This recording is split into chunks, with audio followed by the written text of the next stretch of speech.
going on? In today's episode, I'm gonna be working on the Nissan Pathfinder, replacing the cam sensors, ignition coil boots, and spark plugs. It's gonna be a pretty simple procedure. I'm gonna show y'all how to do it. It's gonna be out here in Irving. I've worked on this engine, I wanna say a handful of times. So like I said, it shouldn't take too long to do. I know with most V6s, you have to remove the intake plenum to have access to the other three. And on this engine, the cams are on, the cam sensors, I think they're on the back side of the engine. The most difficult one to get to might be the passenger side, so I'm gonna start with that one first. And go from there. Pretty smooth. The parking garage too. Look for a Nissan Pathfinder.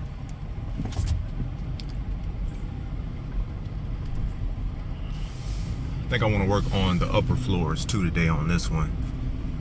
Be less traffic. All right, that's the car right there. I'm gonna follow me up to the second floor. Yeah, the driver cam sensor, it's on the back somewhere right here. And then the passenger side, it's gonna be somewhere back here. Should be able to feel it. Yeah, I think I can feel it right here. You good, you know what you're doing. And then for the tune-up itself, you gotta remove the intake plenum to have access to the three right there, because these three are exposed. Yeah, so we're replacing the boots that the ignition coils go on. These engines, for some reason, they eat up the rubber, and if you install the old ones back on it, could potentially cause a misfire. That's cool. Yeah, pretty cool.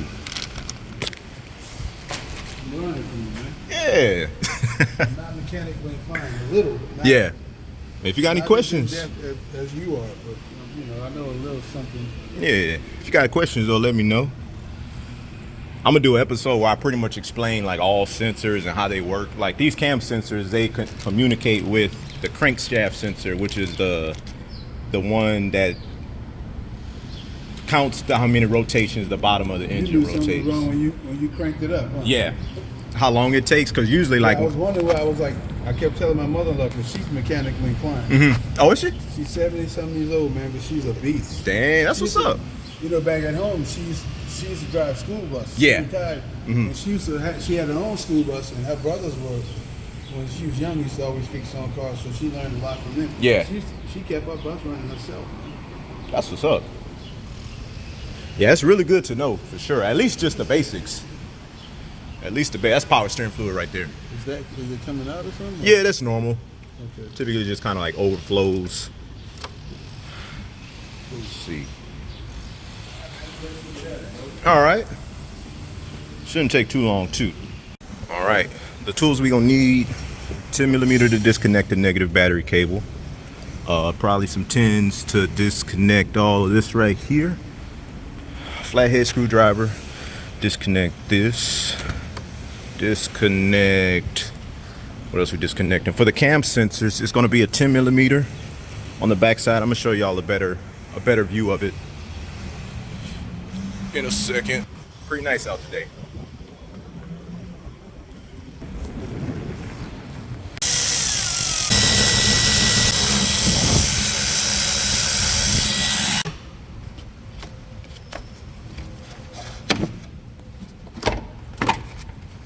All right, loosen that. Take these top offs, and then under here, you got 2 more 10s. Over there.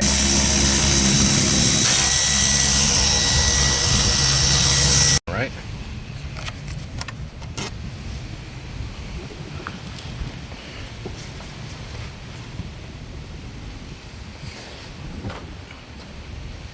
All right, then we got some 12s. A 10, it's a 10. 10, it's a 12, like a 10, another 10. I believe you can keep this on there. Just disconnect the vacuum hoses, make sure nothing gets torn. Disconnect this TPS sensor. What else?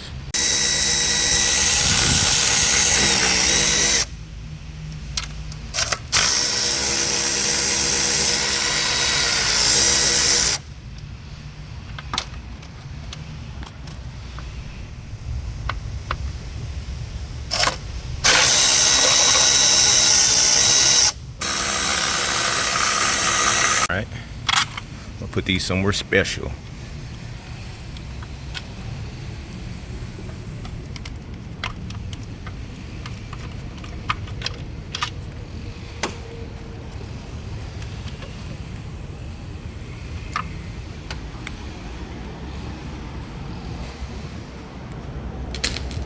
All right, we got all the bolts out. It's just a bunch of tins. Don't forget the tins that's inside of these two right there. And another one right there. It should just pop right up.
Somewhere.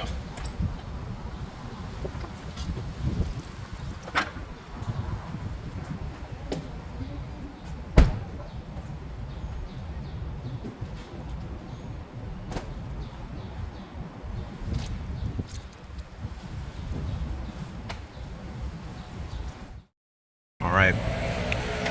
Now that we removed this, have pretty easy access to these three, but my main thing will show y'all where that cam sensor is.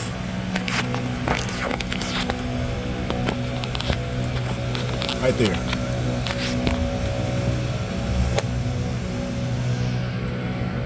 Right there.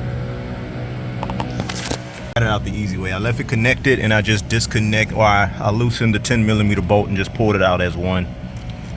Looked like you just push this down and it comes right off. Look at it too. Damn. A little sludge buildup.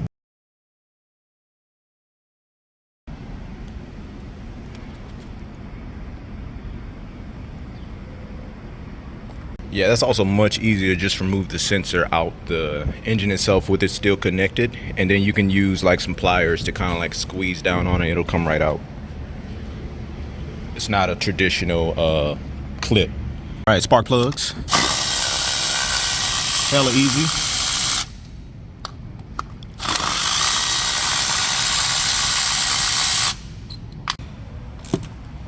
All right, I loosen them by hand.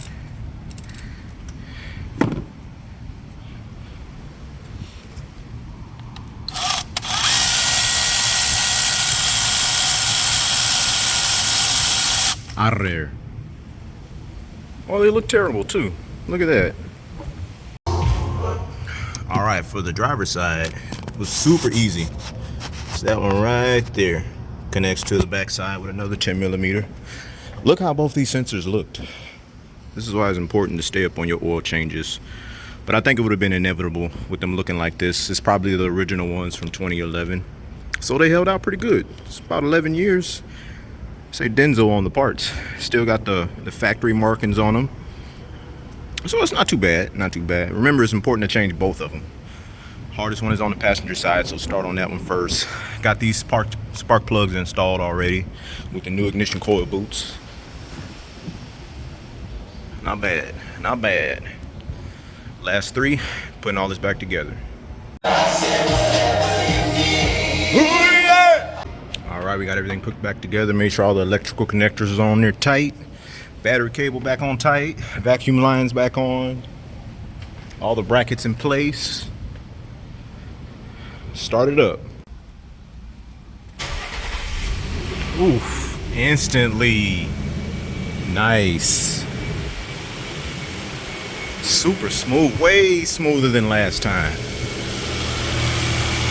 Ooh. Damn it, HerbzAutoCare. Let's do a test.